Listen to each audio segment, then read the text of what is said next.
All right, so in the last video, what I really talked about was a larger session in which information would be delivered and it would be followed up by handouts so that people could be reminded of the information when they needed it.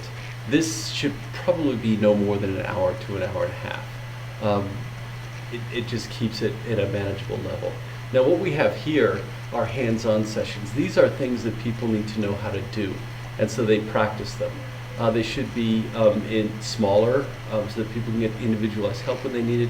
Should be in computer labs or computer classrooms, so each person's at a computer working on this. And it could be led by instructors. It doesn't have to all be John or a trainer. We could actually train long-time instructors to do this. And it might be good to have instructors training instructors.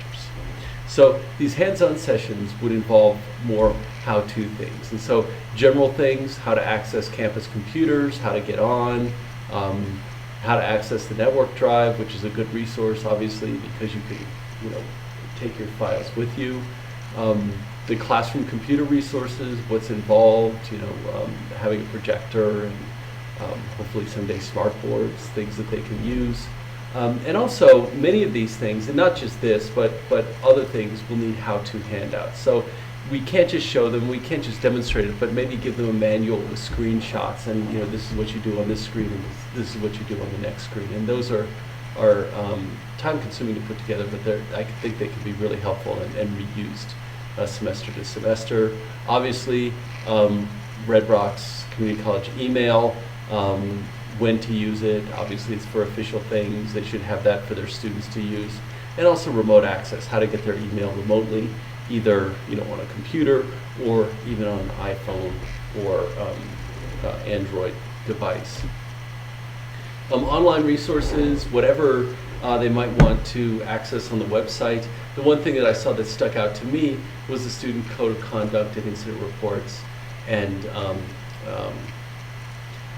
behavioral intervention, yes, behavioral intervention, and that's at this particular site. Again, we should include a handout with links to this site so they can review it, but also show this site and have them be able to see it. I'm sure there are tons of other online resources, but that's why I'm sending it all to you, wonderful people, so that you can tell me what other websites we might have people go to in these sessions that are going to be helpful to them. All right, these shouldn't just be informational, but really things like again, code of conduct, incident reports, very, very, very important. The ROC, obviously we need to talk about the ROC. A tour of the resources, particularly the employee tab and the faculty tab, class roster, banner. And the reason I put banner down is actually easier to print off if you go to banner and get it rather than trying to print it off of what's on the ROC. Non-attendance, how to enter non-attendance, student contacts, how to get contact information for students, grading. And I was thinking, since Andrew's teaching a class currently that has all employees in it, maybe we can use his class as a demo so we're not really giving out information that's confidential, I don't think. And if there is, maybe we can blur it out or something like that. Just a thought. I'm sure Andrew will weigh on this as well. Last date of attendance, how to do that, and how to do grade. And I don't know why I put last date of attendance, but also the importance of having that for Fs and how to do all of that. Okay. I probably meant, non-attendance, no-shows, all of that. So really, how to use the grading function, how to get a class roster, and all the resources that are available on the ROC. Desire to learn, again, finding the class list, how to post documents, especially the syllabus, the news function, which is really important.